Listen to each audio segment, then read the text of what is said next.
ایک بادشاہ اور ایک عالم کا واقعہ۔ خلیفہ حکم کے علم و دوستی اور عالم نوازی کا ایک حکایت قابل تذکرہ ہے۔ ایک روز ابو ابراہیم نامی ایک عالم مسجد ابو عثمان میں واعظ بیان کر رہے تھے، یعنی تقریر کر رہے تھے۔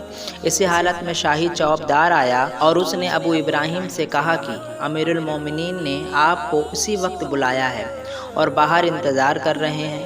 ابو ابراہیم نے کہا کہ تم امیر المومنین سے کہہ دو کہ اس وقت خدا کے کام میں مصروف ہوں، جب تک اس کام سے فارغ نہ ہو لوں نہیں آ سکتا۔ چوبدار اس جواب کو سن کر حیران رہ گیا اور ڈرتے ڈرتے جا کر خلیفہ کی خدمت میں ابو ابراہیم کا جواب عرض کیا۔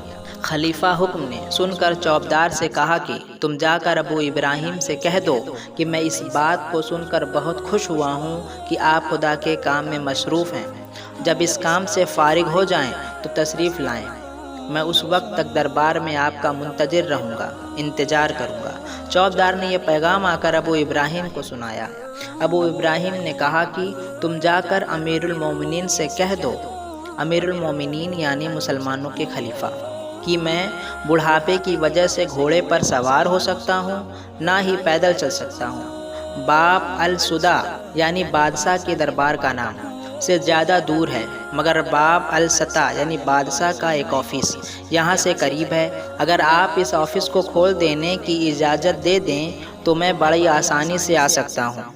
یہ آفس ہمیشہ بند رہتا تھا اور کسی خاص موقع پر ہی اس کے کھولنے کی اجازت ہوتی تھی۔ ابو ابراہیم اس کے بعد پھر اپنے واعظ میں مصروف ہو گئے اور چوبدار یہ پیغام بھی خلیفہ تک پہنچا کر خلیفہ کے حکم سے آ کر مسجد میں بیٹھ گئے۔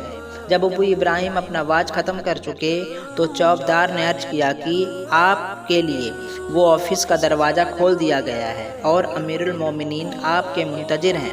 ابو ابراہیم جب وہ آفس کے دروازے پر پہنچے تو انہوں نے دیکھا کہ وہاں امرا وزرا ان کے استقبال کے لیے موجود ہیں۔